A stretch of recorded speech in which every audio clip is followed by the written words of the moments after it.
Okay, so welcome for the first time on the. Oh, fuck me, no, that's terrible. Off to a cracking start.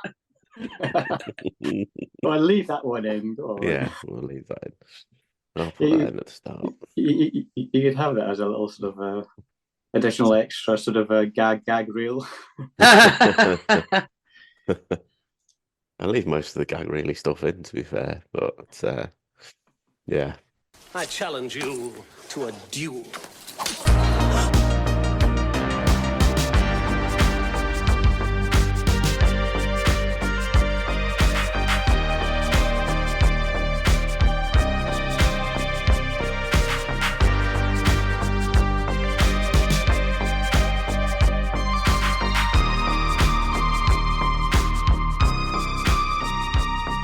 Hello, and welcome to episode 29 of the Movie Duel podcast. My name is Peter, and I am your host. On each episode of the Movie Duel podcast, we select a subject based around movies, and then myself and one of my co-hosts pick a film that we think best fits that subject. The only rule being, you can't pick a film that has already been discussed on the podcast. On this episode, we are continuing our duelist versus duelist round, in which Jamie and Vanessa will be joining me to talk through their choices for the best slasher sequel. But first of all, before we get into that, some points of order for this episode. First of all, just some thanks to people who liked and shared the post over on X for our last episode, which was Nicole and Tarquin with their choices for best kaiju movie, where we talked about Pacific Rim and King Kong. So thanks to Sean Panda Nicholson, Right Stuff Reviews, Jamie Russell, Movie Drone Podcast, Ben from Filmbusters, Paul from Filmbusters, Jesse Sunita Mendez, Warren Badensky, and Glyn Urso. Thank you very much, guys, for all your love and support over on X. And also thanks to everybody who voted in the poll. It was over on X, it was a draw, 50-50 split, Pacific Rim and King Kong, both gaining the same amount of votes. But then it was clinched over on Spotify with one vote. Just one vote to Pacific Rim, which won the episode for Nicole. So well done, Nicole. Just a reminder that you can find the poll for this episode pretty much as soon as the episode comes out over on X and on Spotify. They're live for about a week, so don't miss your chance to have a vote. You can also contact us via various different platforms. You can DM us on Facebook and on Instagram. You can find us on X and on Threads at Movie Duel Pod, or you could email at movieduelpodcast@gmail.com. Don't be afraid to just send a vote through any of those means, and it will be added to the totals. And obviously don't forget you can check out extra Movie Duel content over at Patreon, in which we release our monthly roundtables, our most recent one discussing top 5 horror genres, or top 5 films within horror genres, and you can get access to all 3 of the Movie Duelist roundtables that we've done so far for just $1 a month, or around about £1 a month. And then finally, just a few warnings about this episode. There will be spoilers for both films. There will be strong language as well. And there are slight themes of suicide talked about in this episode as well. So if you don't want to hear that, then I would advise not listening. Okay. And I very much hope you enjoy episode 29 of the Movie Duel podcast. Never, ever, ever, under any circumstances, say, I'll be right back. Because you won't be back. I'm getting another beer. You want one? Yeah, sure. I'll be right back. You see, you push the laws and you end up dead. Okay, I'll see you in the kitchen with a knife. So welcome for the first time taking part in one of our Duelist versus Duelist episodes. We've got Jamie. On guard. And we've got Vanessa. I don't have anything exciting to say, so I'll just say hi. Yeah, well, we've got the Battle of the Scots, haven't we? Here, Yes. I don't know if there was a famous Scottish battle that we can compare it to, but maybe Rangers versus Celtic, I suppose.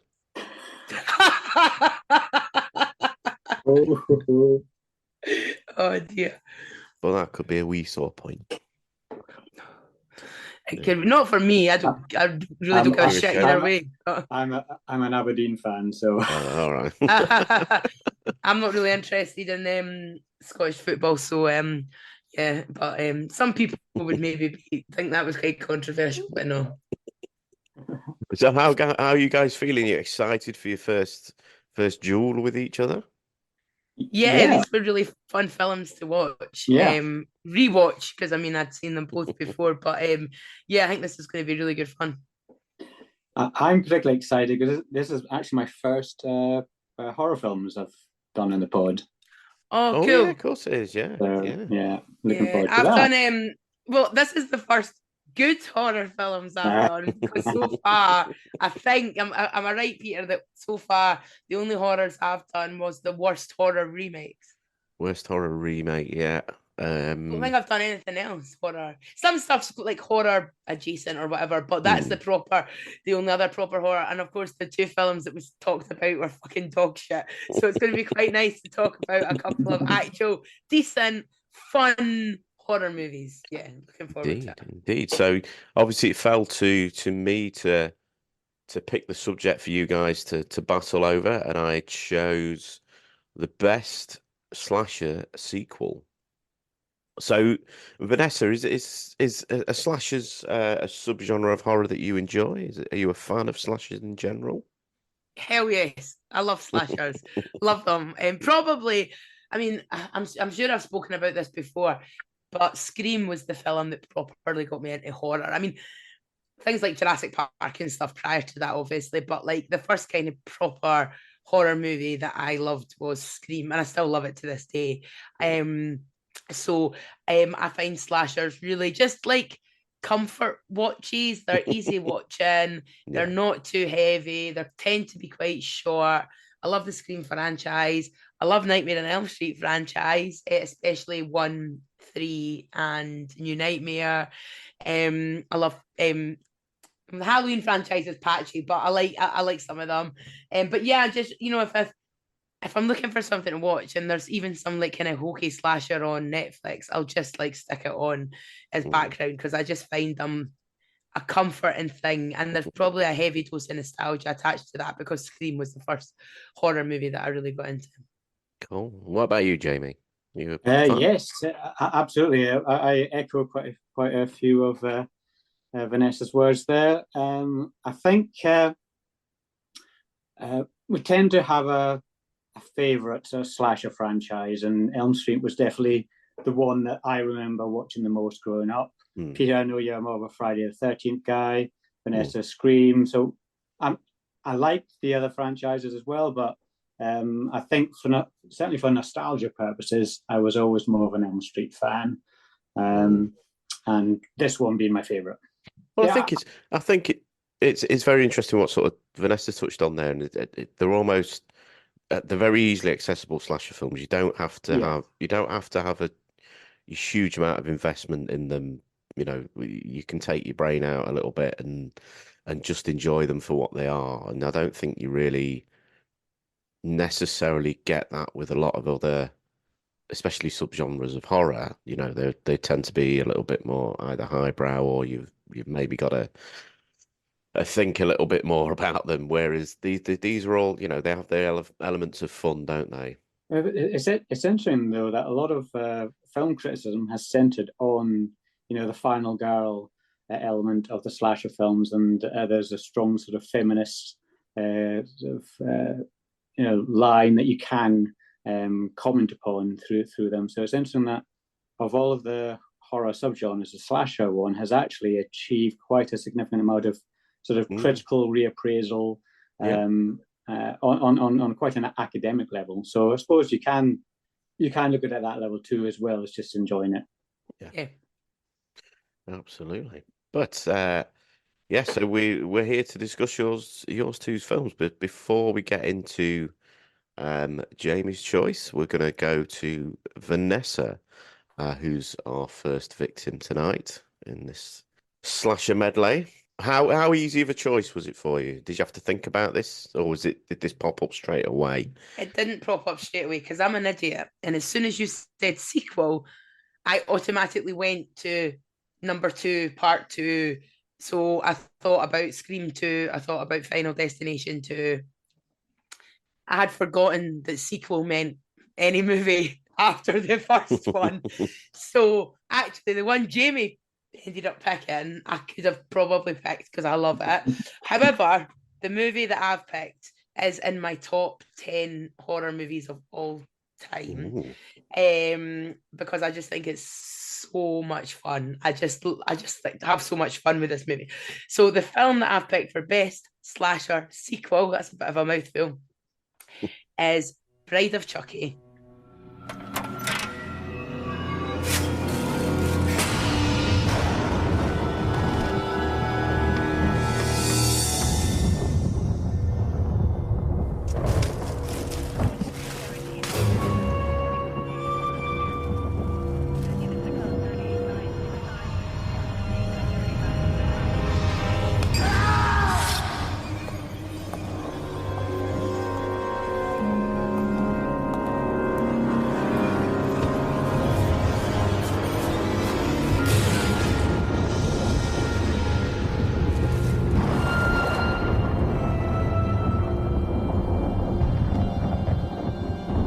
Well, hello, Dolly.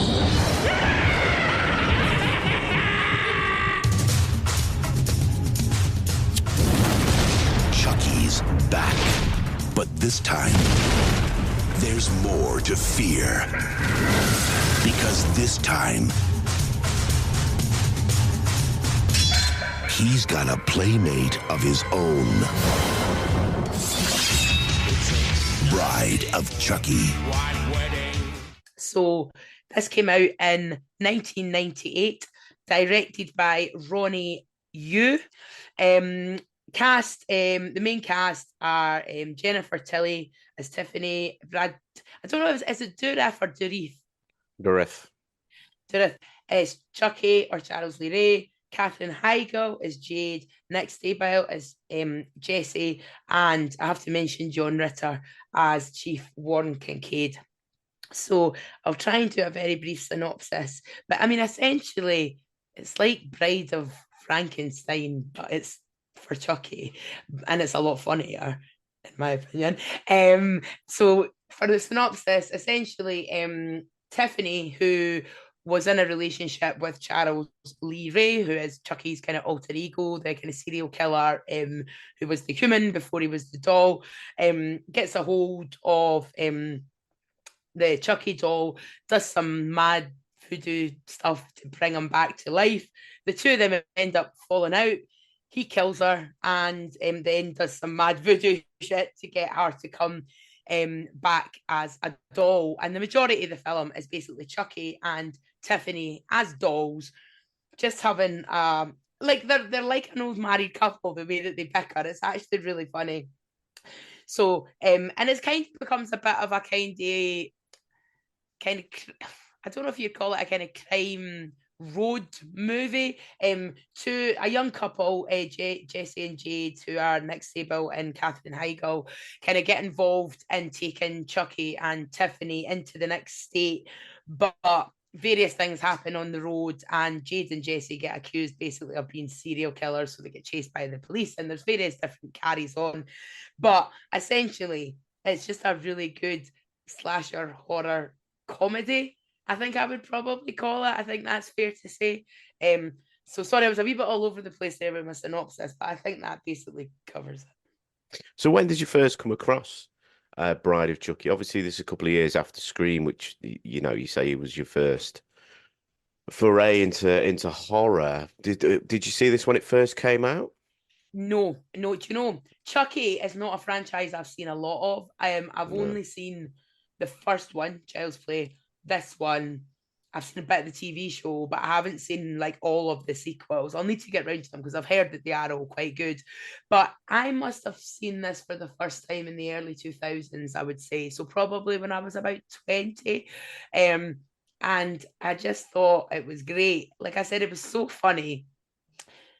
I mean, we'll probably come on to talk about this, but Jennifer Tilly, I think, is just absolutely amazing. I think she looks incredible. She sounds incredible. She's really funny. She's like a professional poker player now. It's like in real life, which I just think is like the coolest thing ever. So I just remember being like, oh my God, look at Jennifer Tilly. Especially, I mean, she's like the hottest doll that's ever been. But when you see her as an actual human, you're like, Jesus, like she's just absolutely phenomenal. She's very sort of jaw-dropping, sort of hot chick, isn't she? Not to drooly male, but you know, she's very almost Jessica sort of almost Rabbit, Jessica kind of. Rabbit. Yeah. She is. I mean, it's very over the top sexiness, you know, from her voice and her figure and just the way she's dressed and all the rest of it. But it works, and like it's strange because I don't at any point before she turns into a doll think that she's like objectified. It's like she capitalizes on that a bit. Do you know what I mean? Like it's quite strange, but like even though, you know, it could be, I suppose it could be a bit exploitative, but I just don't feel like it's like that at all because she's such a strong character and she's like a serial killer and stuff at the start. So like, I don't know, I just fell in love with her character straight away. And then as a doll, she's awesome. And obviously at that point, all she's really got to work with is her voice. And, you know, she matches Brad Dourif. And he's like, I mean, I could talk for ages about him and spelling how much I love him. In fact, we'll be talking about him quite soon on an X-Files podcast, so-called X-Files podcast episode, because he crops up in a really good early episodes of the X-Files. Take a breath, Vanessa. Sorry. I'm getting carried away. It doesn't help that I can't really talk either. But no, I just adored that as soon as I saw it, basically, to sum up what I'm trying to say. Yeah, I mean, I remember seeing this when it came out because I was well onto that sort of horror march by this point, and I mean, very much like you, I think the first out and out film that I sort of thought, you know, horror film that I saw was Scream as well. So this was, you know, we were very much on the cusp of a slasher boom at this point, really. You know, the Scream and the sequel, and this was probably the next big film to come out. I think before, you know, I think Urban Legend was maybe a year later, possibly. But you've got things like I Know What You Did Last Summer, I think maybe before it, but you know, we were well on the trajectory to this big peak of sort of slasher knockoffs as well, really. And this was, I think, again, if I remember rightly, same year as H2O, I think. Probably around about the same time as about H2O. that same time. So whether or not this was, you know, before that, but it was probably the first after Scream, you know, this first sort of big resurgence for an existing franchise, really. And I remember it being big at the time. I know it didn't get a great deal of critical love and stuff, but I remember it being popular. And I remember Chucky sort of coming back into the sort of zeitgeist, really. It was the same year. I just looked it up. It was because it was 20 years after the original, wasn't it? Of course it was, yeah, of course. Yeah. But I'm like you. I'm very, you know, I'm not a child's play. I've seen the first one, the third one, I think. Is the third one something to do with the military, if I remember right? Yeah. That's the one that was sort of caught up in the James Bulger. Yes. Yeah.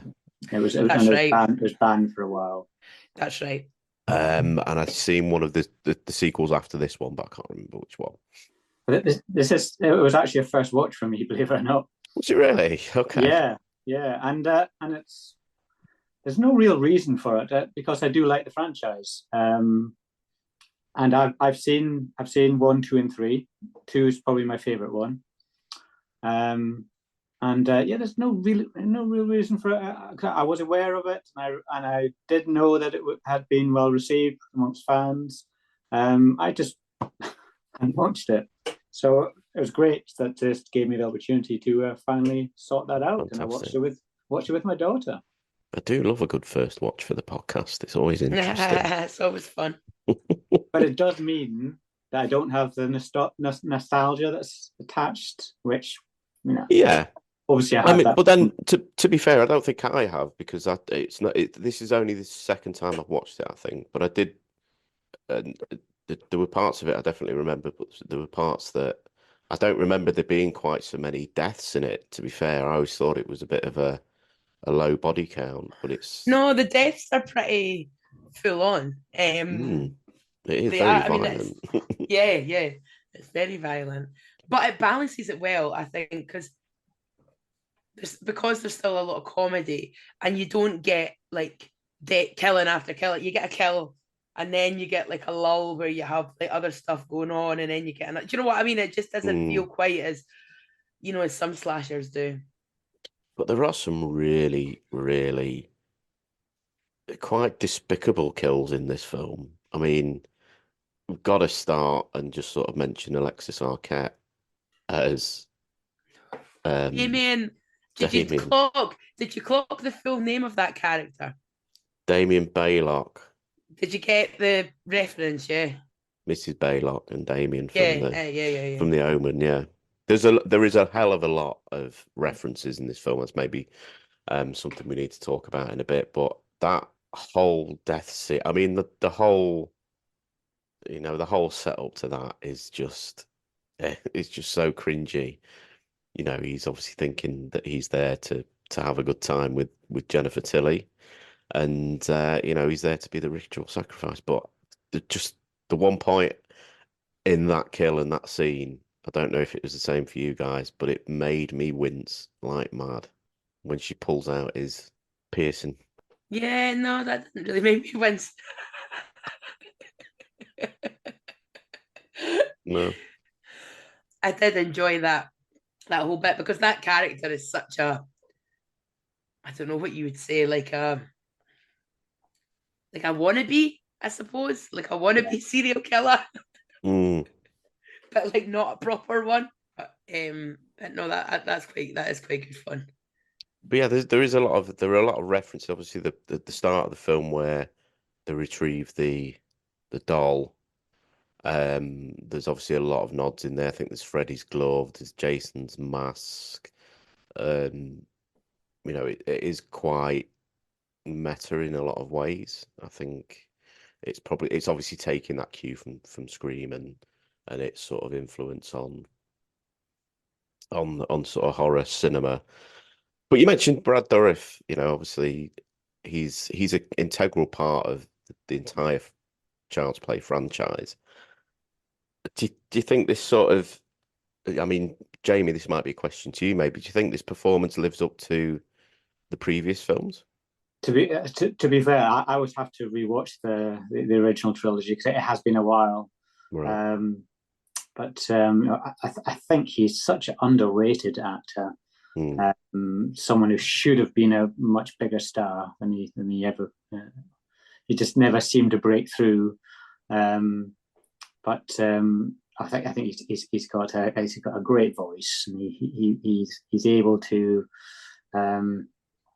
really make the most of some of his quips. And in many ways, he's similar to Robert Englund. He's just got that distinctive voice that is so effective in an evil character. But there's personality and sort of there's a sort of charisma there as well, which makes it quite. He's quite a sort of seductive character that way. Yeah, absolutely. And Vanessa, how do you think it sort of measures up in terms of its the filmmaking of this? Ronnie Yu, obviously, he directed the film. That's your connection to the Elm Street series as well. He directed Freddy versus Jason. which I think Yeah. I could definitely tell. I mean, I've watched Freddy versus Jason more than Bride of Chucky, but you could tell immediately that it's Ronnie Yu, and he's definitely got a style, I think. But how do you think? What do you think about the look of the film? I think it looks great. I haven't seen Freddy versus Jason. So I don't think I've seen anything that Ronnie Yu's done. 51st State, he did. I've maybe seen that, but I think it looks great. I think it's got this really, I don't know what I would call the aesthetic.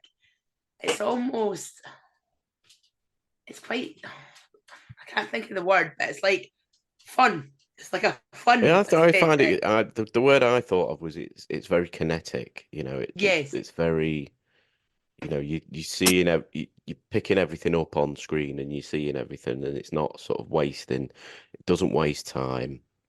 You see what you need to see, and it looks for, probably at the time, I think what 25 million budget is probably not a great deal for that kind of film, especially with Universal's backing. Yeah. But I think, the parts of it look incredible. I mean, the special effects and the puppets. The puppets are fantastic. I mean, I think both of the puppets are great. And I think part of that is the voices, but part of it is the special effects, which I think for the time were actually really good. And I think as well, although he didn't direct it, I think you've got to mention Don is it Mancini or Mancini? Is that how you pronounce it? Mm-hmm. Because basically, I mean, Chucky's his baby, isn't it? I mean, he's still involved now with the TV show, which I've seen the first season of, and it's actually pretty good.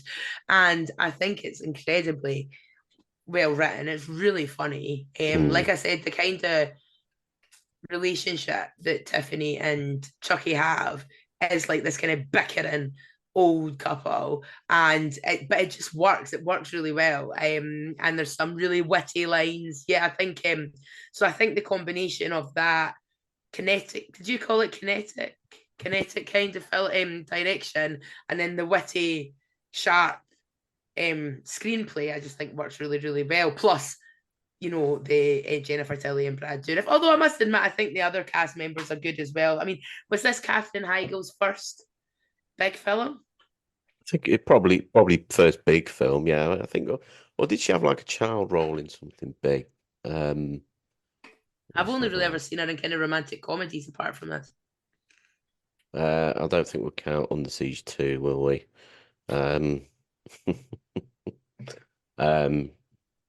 No, nothing of massive note before. I thought even all the side characters, like you mentioned Alexis Arquette already, who was great, even though they weren't in it for very long. And then Katherine Heigl and Nick Stable, I think, were a really good fun. John Ritter isn't in it for very long. I absolutely adore John Ritter, and I get quite sad now when I see him, obviously, because he passed away. But it disturbed me a bit because I always see John Ritter as a nice character, and I know, which was why I liked it, because he's always such a, like, obviously in the TV miniseries of it, he's lovely. Although actually, he plays a bad character in Buffy the Vampire Slayer. He plays a kind of villainous character. Yeah. He plays a villainous character, and that he's really good at it. But I think even though he's not in it for very long, he's good. And even the couple that they meet at the Little Whitechapel, whatever, the place that they get married, like, they're awful, but they're good performances. So I think it all just works really well together. I think it's I don't think it was particularly critically acclaimed, but I think it's probably one of those films that in more recent years has actually got a bit more critical acclaim, because it is actually quite a well-made movie. It's not just schlocky fun. If you think about all the different elements that make up what a good movie is, I think it's got them all. Yeah, I think I'd agree with you. I think that the supporting cast are very they get the tone of the script very well, and they're all everybody's hamming it up just right, I think, for this kind of story. You've only really got sort of Katherine Heigl and Nick Stabile, who's sort of really sort of playing it straight, I suppose, in this film, which sort of works to maybe balance it out a little bit. There is another link here to Jamie's film as well, because obviously Katherine Heigl and John Ritter's characters are Kincaid. Yes, I did notice that. Mm-hmm. We've got a lot of connections flowing around here. I'll tell you what we haven't got in this film, though, well, kind of, is an X-Files connection.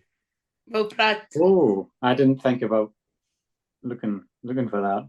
Of course Well, we we have. We've do. got Brad Dourif. Yeah, of course We've got Brad we have. Dourif. Yes, of course. Yeah, Yes. Tell you what we have yeah. got. I tell you what we have got in this film, and that's an X-Files connection.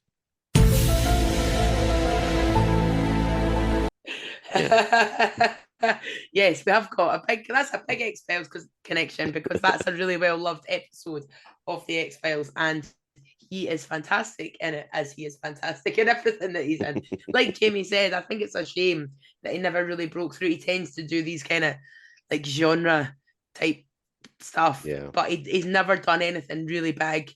He's never become a leading man, has he? Which is a shame. No, he deserves. And he could, but then I don't think other than maybe this, I don't think he could. I think he's probably better suited to those sort of nuanced roles. I think maybe. I think he'd maybe be a bit overbearing as a physical presence for a whole film. Yeah, that's fair. Because he's quite intense, I suppose. That's probably the right word for some of his performances. And yes, obviously going back to the X-Files connection, Beyond the Sea from series 1, which he played Luther Lee Boggs. If you haven't seen Beyond the Sea, you need to go and watch it. Even if you're not an X-Files fan, it is a fantastic piece of television. It's amazing. Full stop. But there is another little one in this as well. It's not directly an X-Files connection. But Ben Bass, who plays Lieutenant Ellis, was in an episode of The Lone Gunman as well. Oh, right, okay. Okay, so anything else you want to sort of touch on, Vanessa? Well, I can't just keep saying how awesome it is, so I'll stop saying that. But I love the bit at the start where Living Dead Girl by Rob Zombie kicks in. I think that's a great There is it's a hell of a soundtrack. Oh, it's a really good soundtrack. You've got everything in there, Judas Priest, bit of Motorhead, Bruce Dickinson, Static X. God, I haven't heard that name of that band since early 2000s at least. No, it's the songs are brilliant. I like the wee voodoo for dummies. On the book. The pet spider being called Charlotte, I thought was quite funny. Yeah. And Tiffany has great taste because she is watching Murder, She Wrote before she is murdered, and it is one of the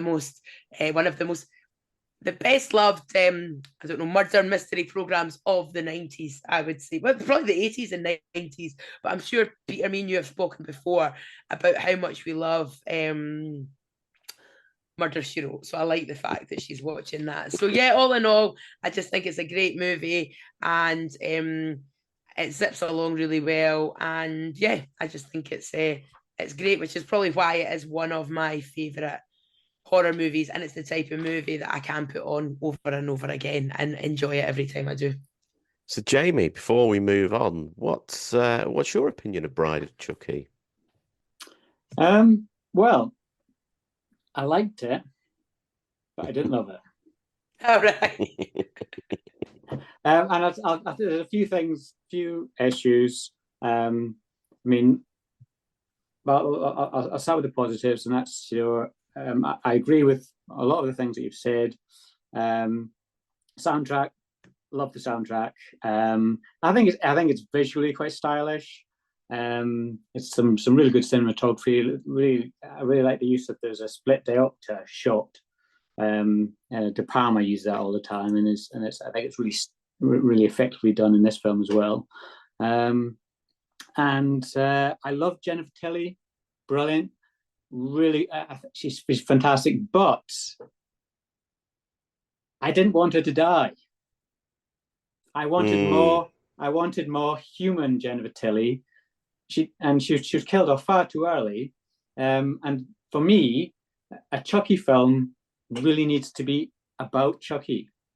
And when you have Tiffany alongside, and it becomes the two of them, it stops becoming a Chucky film for me. I think Chucky is the main attraction. So for me, I think it would be much better, more interesting if Tiffany remained as a human character and somehow they were still, able to sort of continue their killing spree, but one, continuing as a human and Chucky continuing as a doll it is, rather than them both coming together.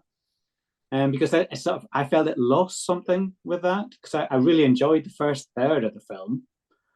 And then it is about maybe it's even more. She's killed quite early.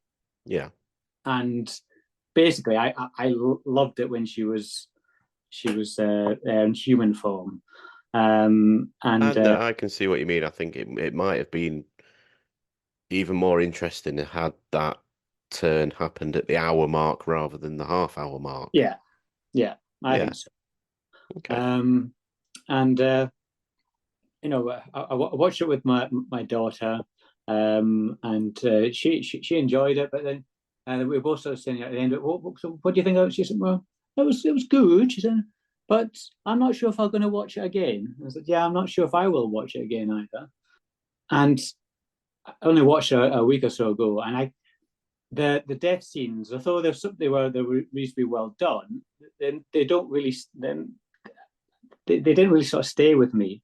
And sort of compared to the film that I'll be talking about, those death scenes have become so iconic. I'm not sure if I can see those death scenes in this film becoming iconic. I mean, it's been some time since the film has come out, and I'm not sure if you call them iconic deaths as such.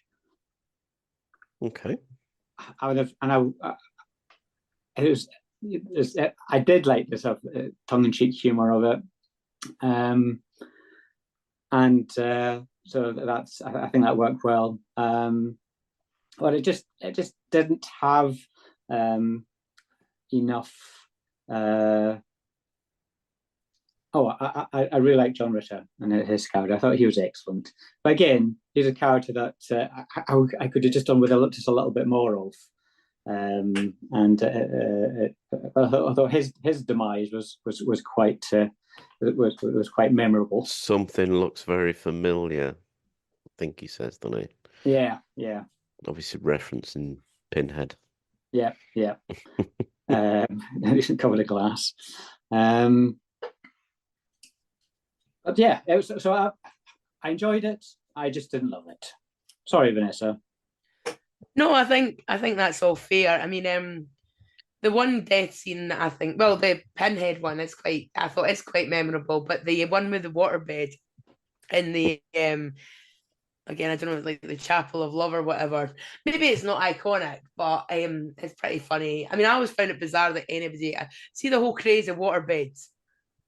I just never understood, and I still to this day do not understand why anybody thought that was a good idea. But hey, waterbeds. I always think of Edward Scissorhands. Aye, they crop up in the egg. It crops up in the X-Files as well, quite far. Oh, it does. That's right. Yeah.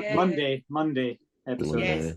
Yes. The other thing I was meaning to say was that again, watched it with my daughter, and we were just coming up to the sex scene, and my daughter sort of turned to me and said, "Is this going to be?" Yeah, I think it's going to be doll sex. Are you going to be watching Team America with her next? Yes, exactly. That's where they do it properly. Really scar you for life. I need to watch that with your daughter. Okay, fantastic. Well, if nobody's got anything else to add, we'll take a short break and we're back in a moment.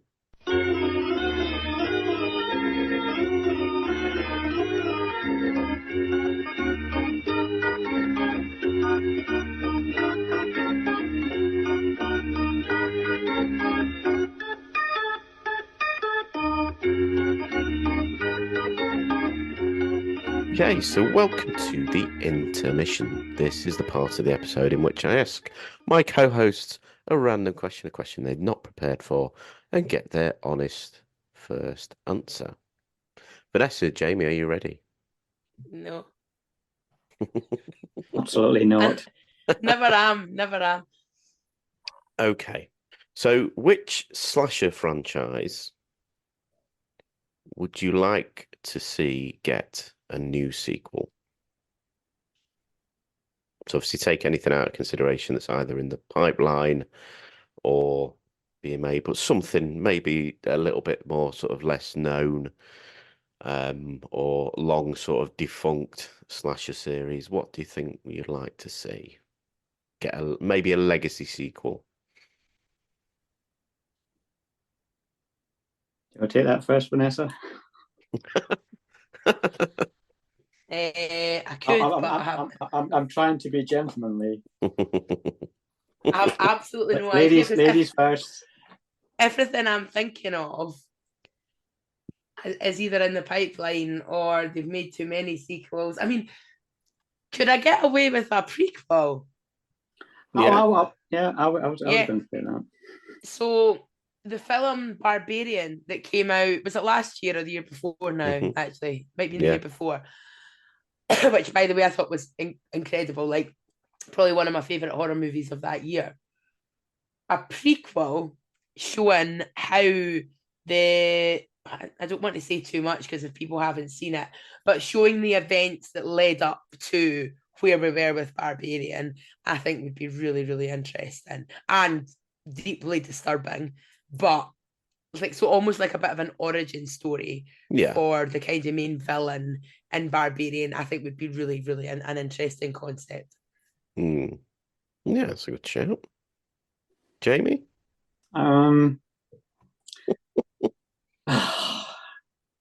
Well, they haven't. Obviously, there was the remake of Nightmare on Elm Street that did not go down well. No. I think I'm pretty sure there are sort of issues with rights which might have stopped anything currently. I don't think there's anything currently in the works, but I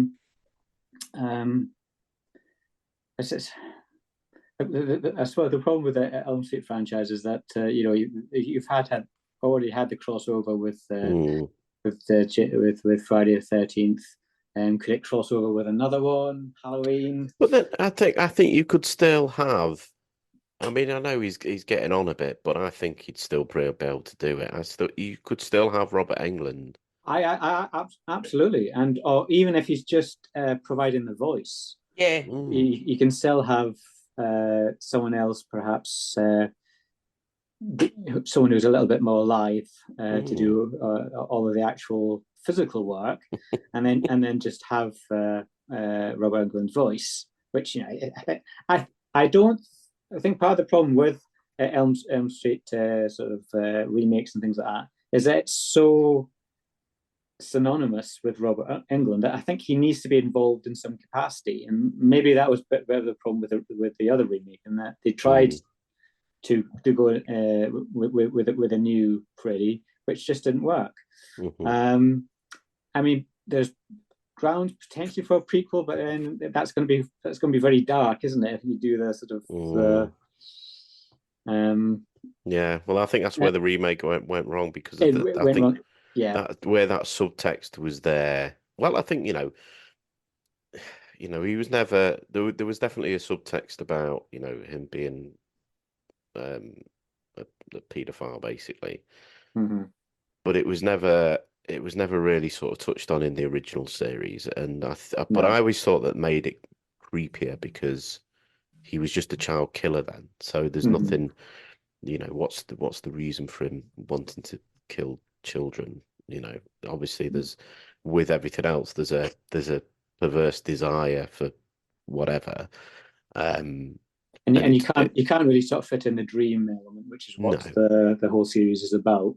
Yeah. And I think also what makes the film so distinctive is that they're all quite inventive in how they interpret the dream worlds. Yeah. Okay. So I don't really have a very good response to that one, do I? Well, do you know what I think?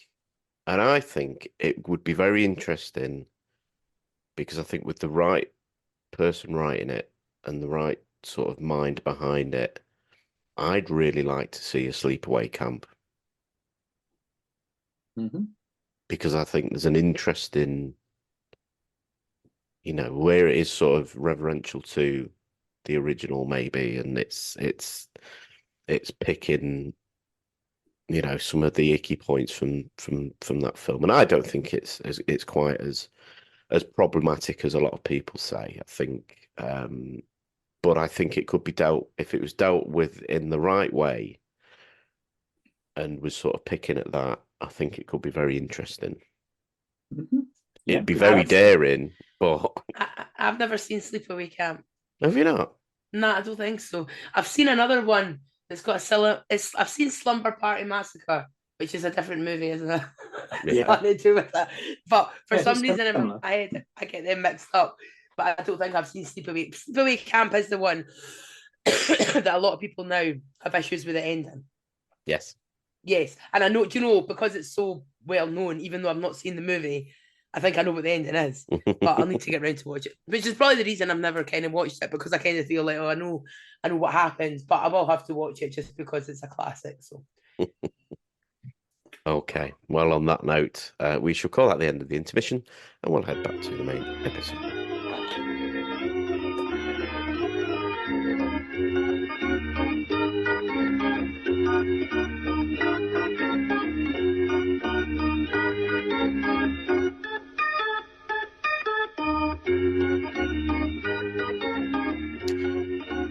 Okay, so that leads us on to Jamie's choice. So Jamie, was this an easy decision for you? You came up with it pretty quickly, if I remember rightly. Yeah, it was relatively straightforward. Any other considerations?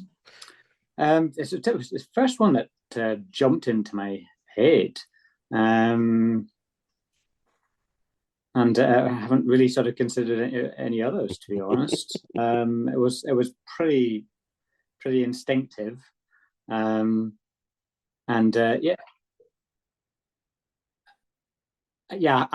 say, I have a sort of quite a long history with the Elm Street franchise. It's definitely what first got me into the subgenre. Was these films, and it wasn't actually the first film. Didn't watch that, I actually watched the second film first, and I distinctly recall sort of clandestinely meeting with a friend at school, swapping the VHS of it, sneaking it in my bag, going home. And I remember waiting until whenever my parents went to bed. We only had one television at that point downstairs in the main room.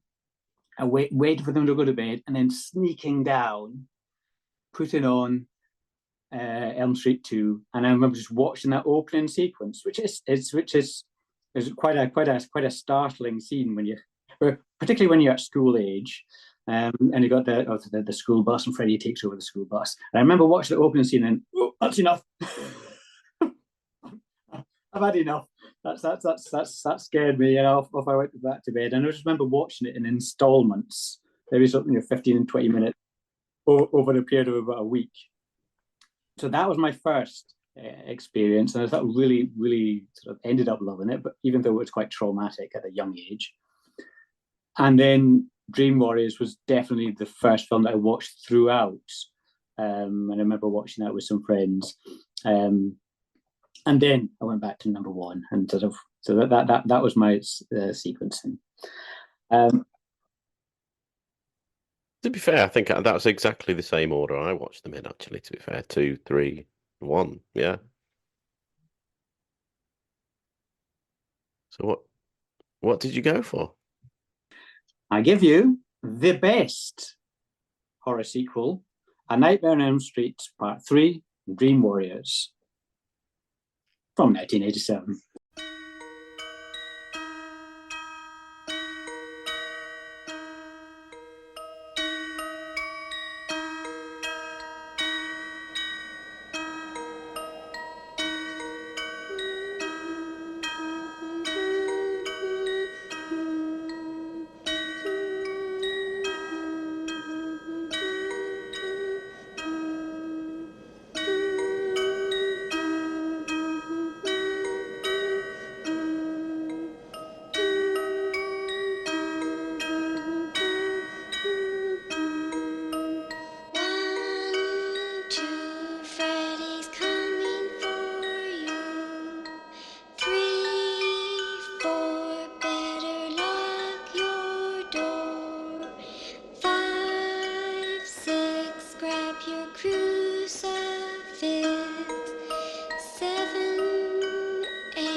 Elm Street Part 3.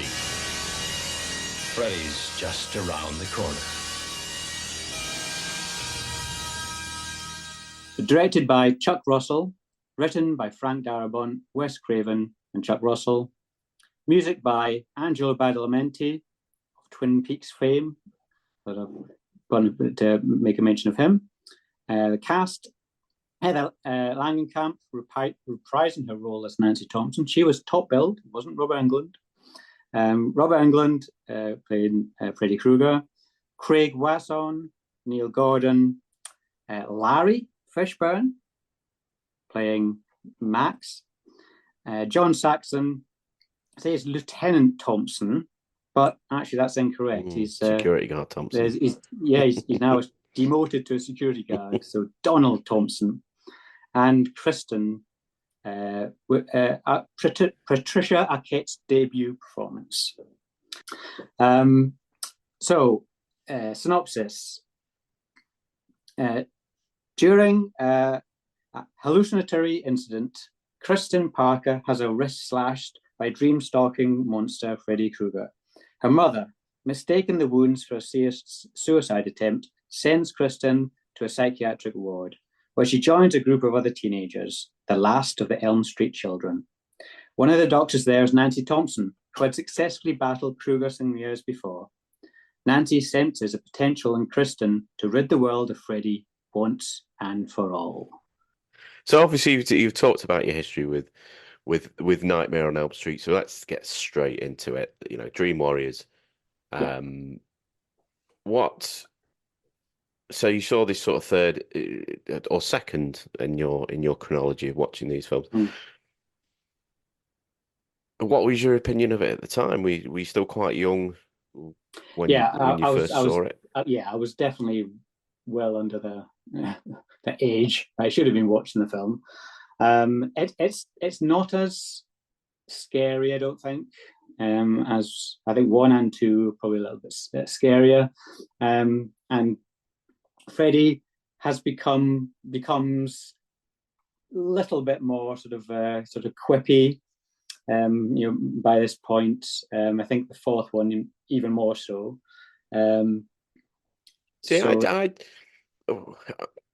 I always had that opinion of this film, and I think rewatching it this time, I saw a lot more of that sort of Freddy from the first two films. I mean, there's a couple of lines. I think obviously there's the, "Welcome to prime time, bitch," which really sort of stands out. But I don't think there's too much of that over the topness to his performance, and it's not. He's still quite intrinsically creepy in this film. Oh yeah, I'm not saying that he's. I would say I think it's a sort of more. It marks the sort of the turning point of his. Yeah. But I think this. I would say this is the perfect balance of scary Krueger, but also the more sort of playful. He gets more playful and more quip orientated as the series goes on. There's a few lines, what's the matter, tongue tied, Joey, and so that there's a few lines that suggest that he's going to become that character. Yeah. But I think the look of Freddy Krueger in this one is still very, very much geared towards a horror and a monster kind of thing. I think it that also lightens up in the next few films, and he looks less intense and less scary. He's still sort of almost quite witchy looking in this film. Yeah, absolutely. There's definitely a substantially sort of bigger budget in this film, and some of the certainly the first film was very low budget, and so they had to be particularly creative with the special effects. Most of them still stand up, and I think in this film there are some of the special effects that haven't lasted perhaps as well, and I think that's maybe because they were really going for a wide range of they were still by that point basically practical effects. But there's a lot of stop motion in there, and other sort of animatronic effects. Some of them work really well, but some of them perhaps show the age now, and it's nothing close to sort of budget of that Chucky had. Of course, they had a big studio behind them. This was the New Line, which was an independent studio. And famously, Elm Street was labelled the film that saved New Line cinema in the first place. Yeah. And they clearly picked out, they identified the Elm Street franchise as something that they could really make them a lot of money. And the budget was about $5 million for this, which for an independent film is actually pretty significant. They really clearly they put a lot of faith into this film, but along with that faith, they made quite a few risks. First time director with Uncle Chuck Russell. Second cousin Chuck Russell, is it now? So it was his debut film. Yeah, which I thought was quite risky. One of the main roles going to Patricia Arquette as a first film. Apparently, there was issues with her during the production, and they were thinking of potentially an Eric Stoltz Back to the Future scenario. Getting rid of him and recasting. Yeah. But that didn't transpire in the end, and I think she did well. I don't know. I always find Patricia Arquette not as good as everybody sort of says. I find her a bit sort of wafy in a lot of her roles. She's very sort of almost not quite there. I find that a lot. I even in Vanessa's going to kill me here, but even in True Romance, you're going to say. Don't say she's not good in True Romance. She's quite good. She's good in True Romance. She is good in it, but I think that role suits her more because she's supposed to be a bit sort of lightheaded, I suppose, and scatty. Yeah. So it suits her a lot more. But maybe I never really bought Patricia Arquette as this sort of strong female character in this film. She just seems like an annoying teenager. Well, there are quite a few annoying teenagers in this, you can argue. Yeah, but I think it adds to its charm. I think really the teenage characters aren't necessarily likable, but you've got to you go on the journey with them, and you're rooting for them by the time we get to the end. Yeah.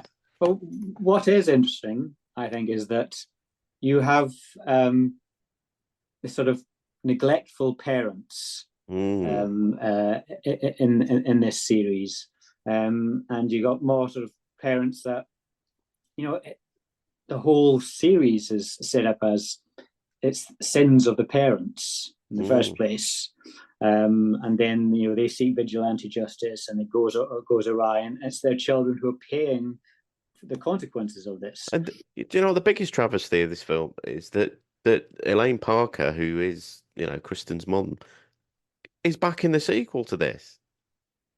She doesn't die in this film. She's in the sequel. She's in part 5. Yes. Part 4. Yes. Which that doesn't make any sense, does it? And I'm pretty sure that she survives that film as well. I don't think she dies in that, which is just absolutely shocking. It makes no sense. But yeah, it's her Nancy's father as well. He's sort of retreated into alcoholism, and he's an absent father figure, and that seems to be sort of played on quite a lot, which I think is interesting. You've got strong children that have been forced to deal with the consequences of their parents' actions. And I think that's interesting. It feels like a direct sequel to Elm Street. I think that the second film was critically it made a decent amount of the box office, but it was critically mauled. Wes Craven, I understand, didn't like the direction that it took, with Freddy coming out of the dream world, and it did sort of play around with the rules that the first one would establish. So they've done what the Halloween franchise has done, and just ignored the second film, really, and brought back legacy characters from the first film, which I think was a good move.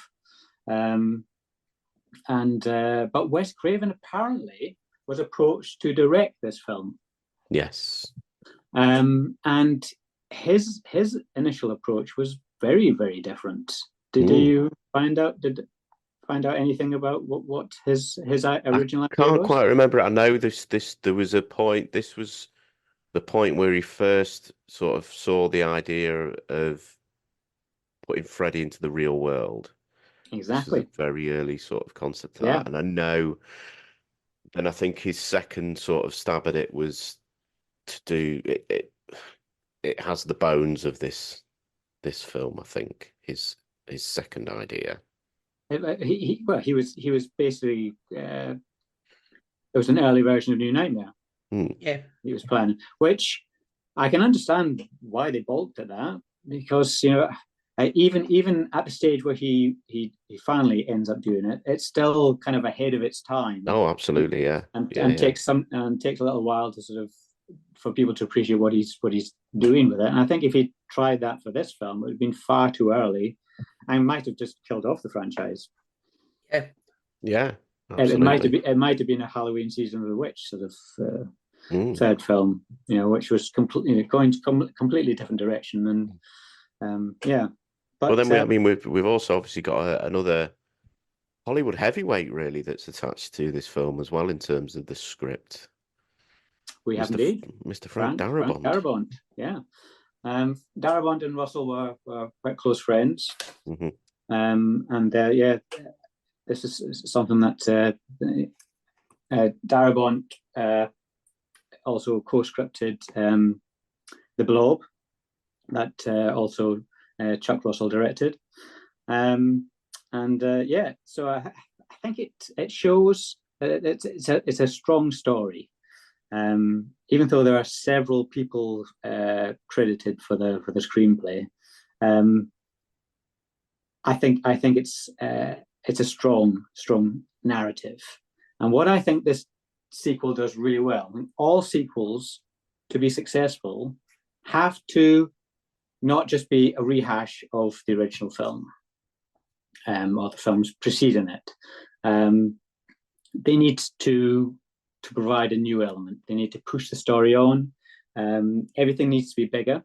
So in this film, Freddy's powers are much more expansive, and even introducing the children as having powers within the dream world as well creates this extra element of development, and also it needs to expand the mythology, so that the backstory that's just hinted at in the first film is developed in an interesting way, and you have Amanda Kruger as a character that's you really get to understand the backstory, which is essential.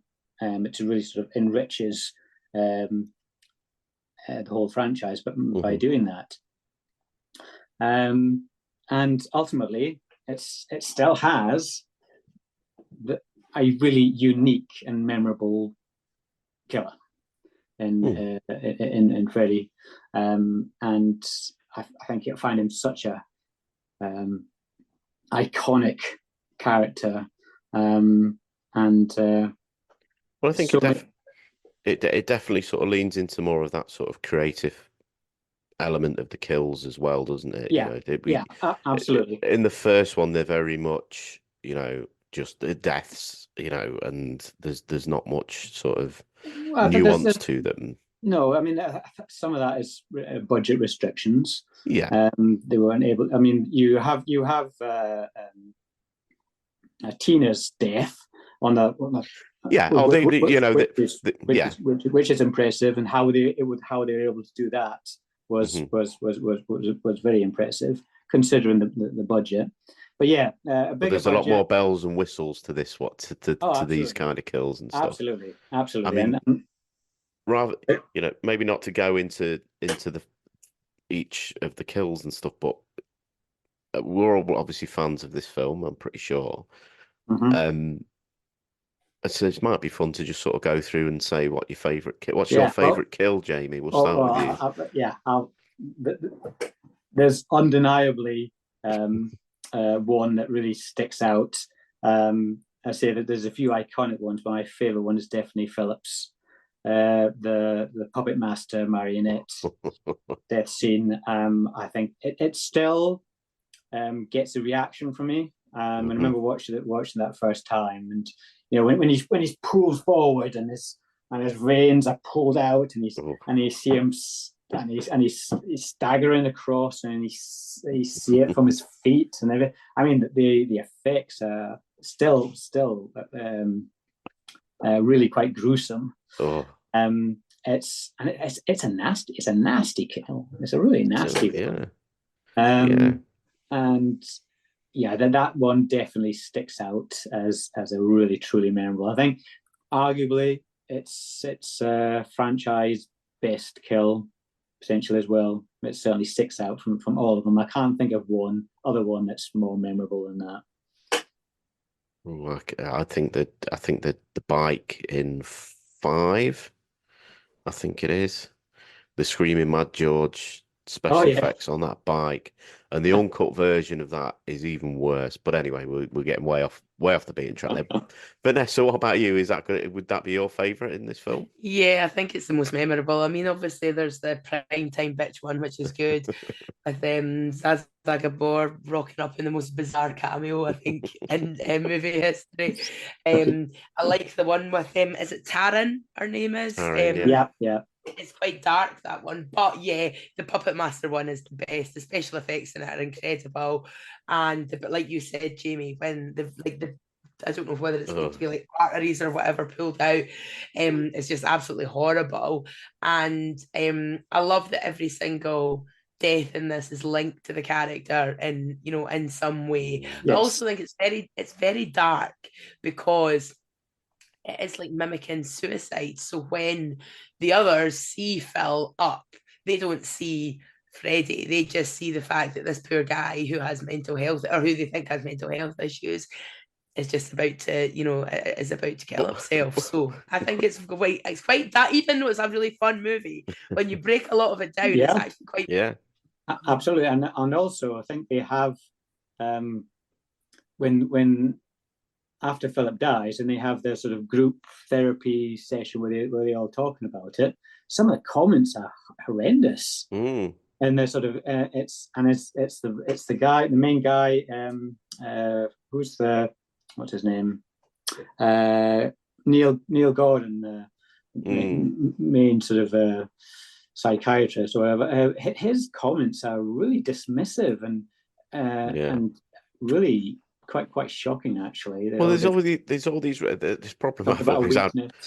The problem I've always had with this film is that they're still going down this these kids are committing suicide route even after Jennifer has got her head lodged in a television and just it's like how does somebody do that? Did she just take a running jump in television? Yes. Exactly. There are definite sort of plot holes, and another one that I think is a bit bizarre is these are supposed to be the last of the Elm Street children. How do they not really seem to know each other? And how also do they not know who Nancy is? Surely they must know about her role in defeating Freddy in the first. I don't understand how they are so sort of disconnected from each other. Is it because they were all taken separately? And I don't understand that. They should surely know each other. Yeah. So that doesn't make any sense. And of course, obviously, we get another little subplot. It amazes me every time I watch this film that this film is 96 minutes long. Yeah, because there is so much crammed packed into a lot it, into it. Yeah, so much, and it doesn't suffer for it. But you've obviously got this subplot with Sister Mary Helena, and who turns out to be Amanda Kruger. I mean, what is interesting with that is that it's Neil Gordon's character who encounters all of this. Yeah, he is the one who has the first vision. It's interesting that they don't choose Nancy as a character who's going to engage with this mysterious figure, and then it becomes a sort of battle between science and religion, and how Neil Gordon originally is someone who just will back science, and that's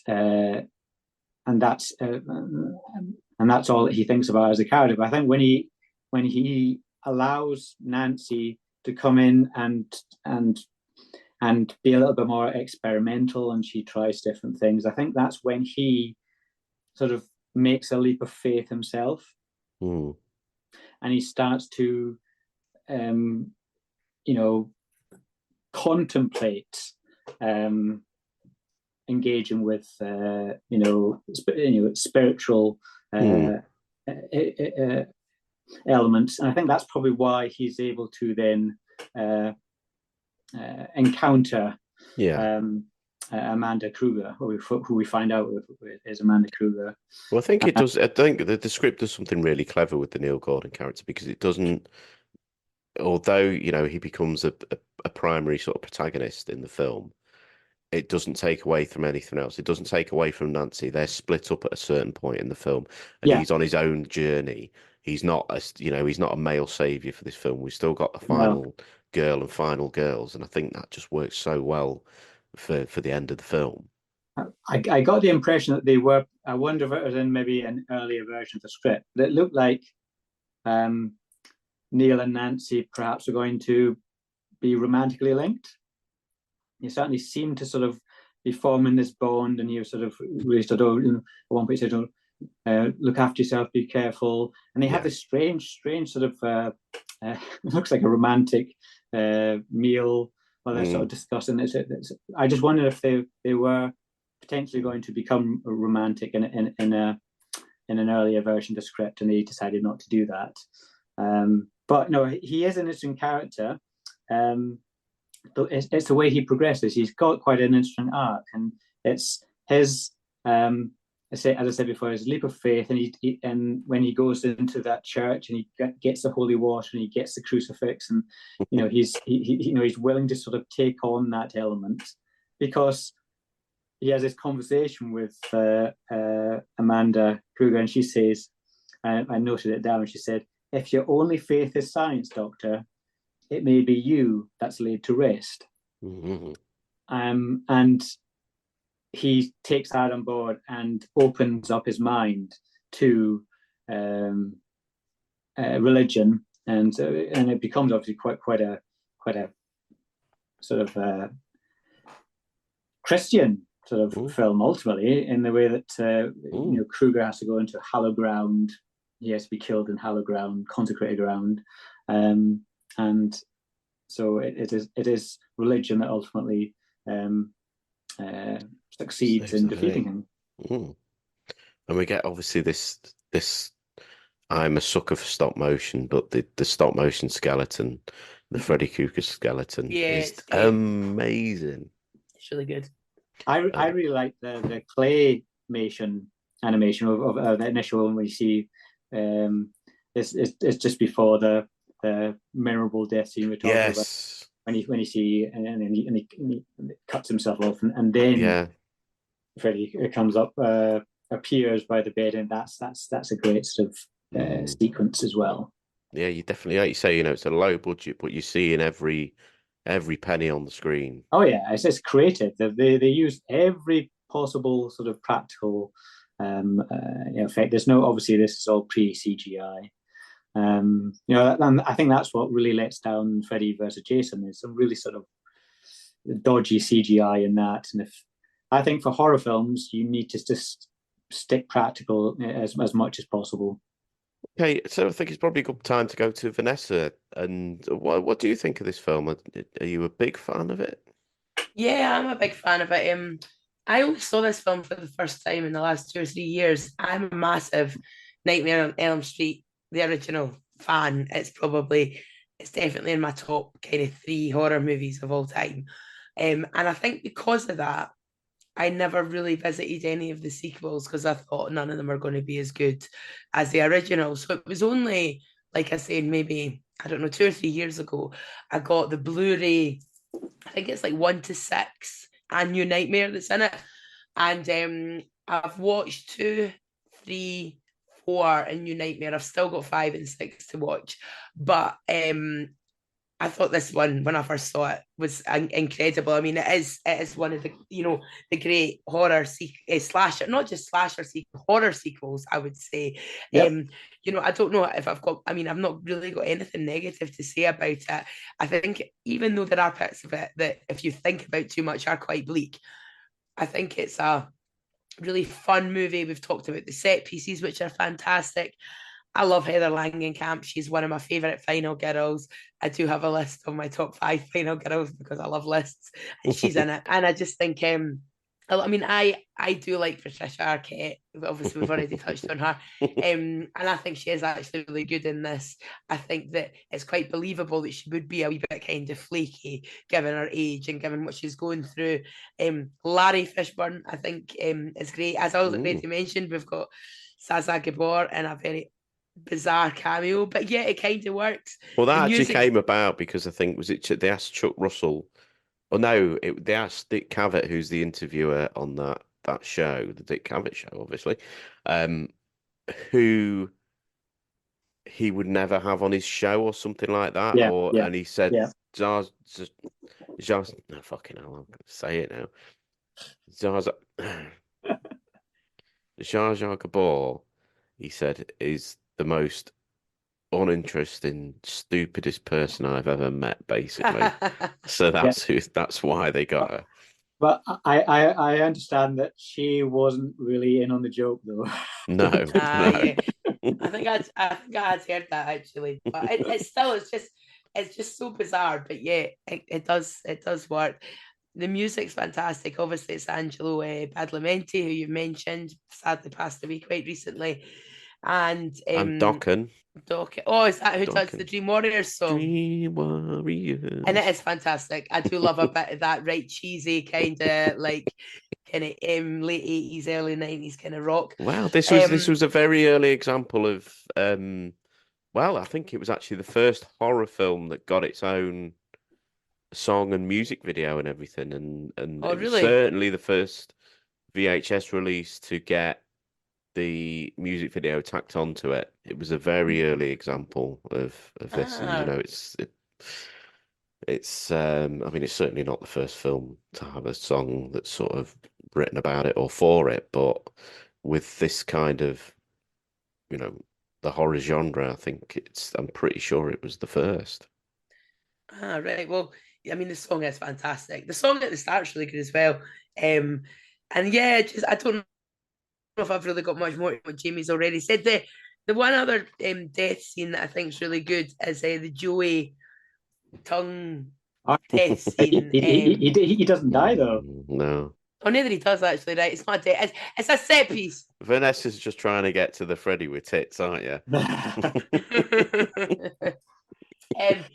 I just thought that bit was really good because earlier on, obviously, you kind of notice that Joey's got a crush on this specific, and no wonder, because she's absolutely stunning, whoever plays this nurse. And then obviously Freddie uses that, but yeah, because Joey actually kind of saves them a bit at the end, doesn't he? But no, the stuff about what's the name of the sister? What's her name again? Sister Mary Helena, who's actually Amanda Kruger. I think all that stuff's great. All that, bastard son of 100 maniacs. I mean, it's fucking bonkers, but it just kind of works. So yeah, I haven't got one negative thing to say about this movie. I thoroughly enjoyed the entire movie. The only thing that is negative is that my beloved Nancy dies, because I love her. Oh. That's the only negative thing. Oh, So there. I think that's quite a ballsy move, though, to be fair. But It is. especially considering how many other people survive this film. Yeah, exactly. That doesn't really make much sense how they kill her off. Yeah. But they had several of the other characters that were not as significant, and they could have easily killed them off, and they didn't. Yeah. But then they're all dispatched within the first 20 minutes of yeah, Nightmare 4. yes. I remember there's a fantastic documentary called Never Sleeps Again. Yes. And I've heard of it. It's very to watch it. Ken Sarjos, I think that's how you pronounce his name, who plays Kincaid, is so funny, and he talks about that. He's like saying, "Oh, I guess they forgot to kill the black guy in the last one, so you got." He's like, I kept telling my friends if they come to watch me, don't go and get some popcorn. Don't just go and sit straight down because my ass will be dead before you've finished. But yeah, I would thoroughly recommend that. I mean, I think it's a very important film for the whole of the Nightmare sort of series, really, because it establishes it moves certain plot points in the first one and maybe a few bits from the second, I suppose, but it really moves the series along. It does everything that you want a sequel to do. It sort of it takes things to the next level, higher body count. You've got the mythos with Amanda Kruger and everything else. It's not. I mean,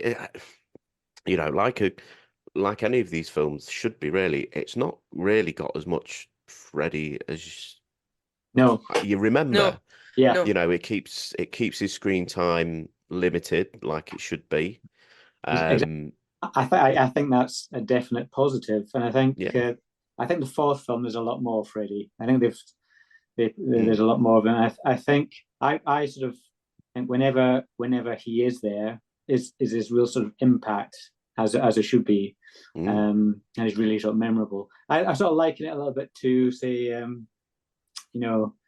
completely different sort of type of film, but Heath Ledger and as a Joker and Dark Knight. He's only in it for half an hour. I understand, half an hour.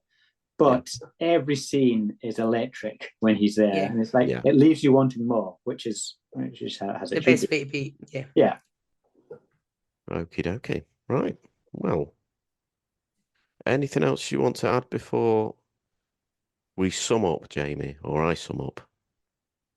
I think I'm quite happy with that. I think we've talked about quite a lot there. Okay.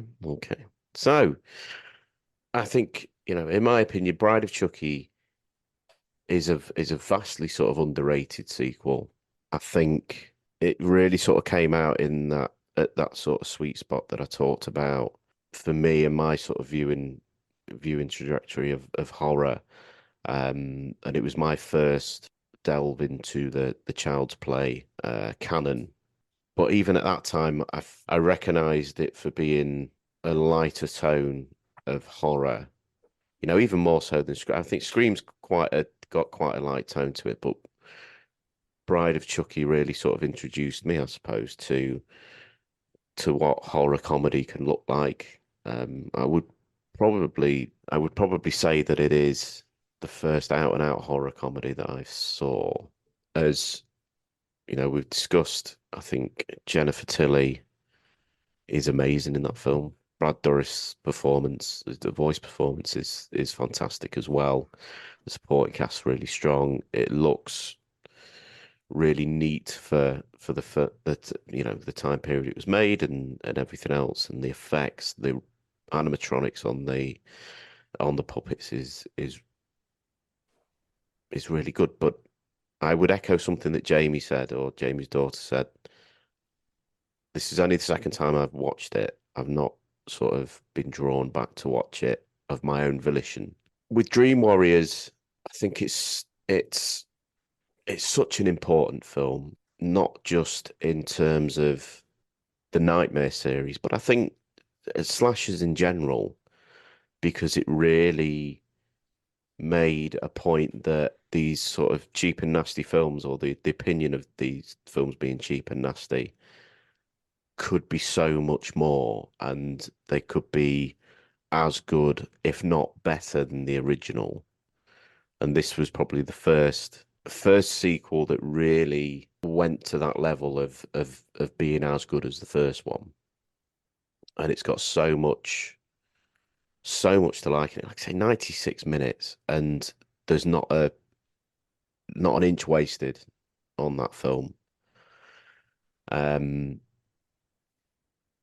So not surprisingly, I'm going to side with Jamie on this one. That's fair. I think, to be fair, it's probably the better film, but I've got so much nostalgia attached to Bride of Chucky that, to me, that's my favourite out of the two. But that doesn't mean that if I was being completely objective, Sorry to be a pain here. There is something I've remembered.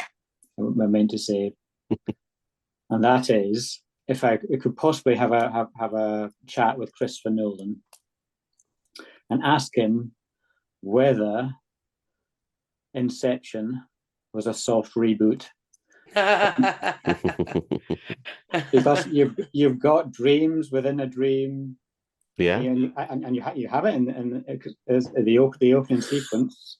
It is, it's a dream within a dream, because you think she wakes up, and then but she's still within it, so it's a dream within a dream.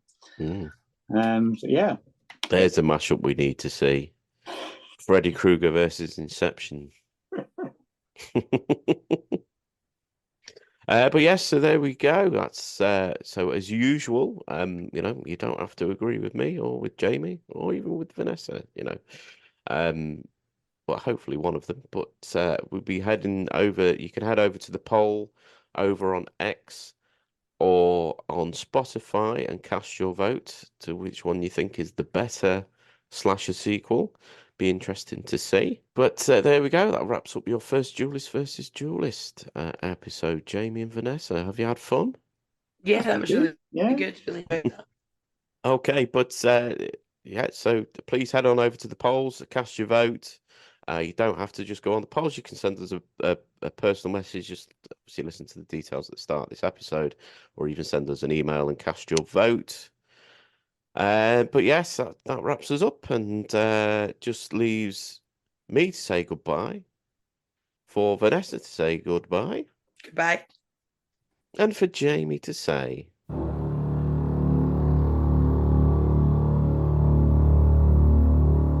Welcome to prime time, bitch.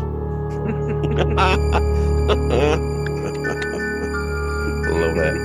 That was very convincing, Jamie. Yes.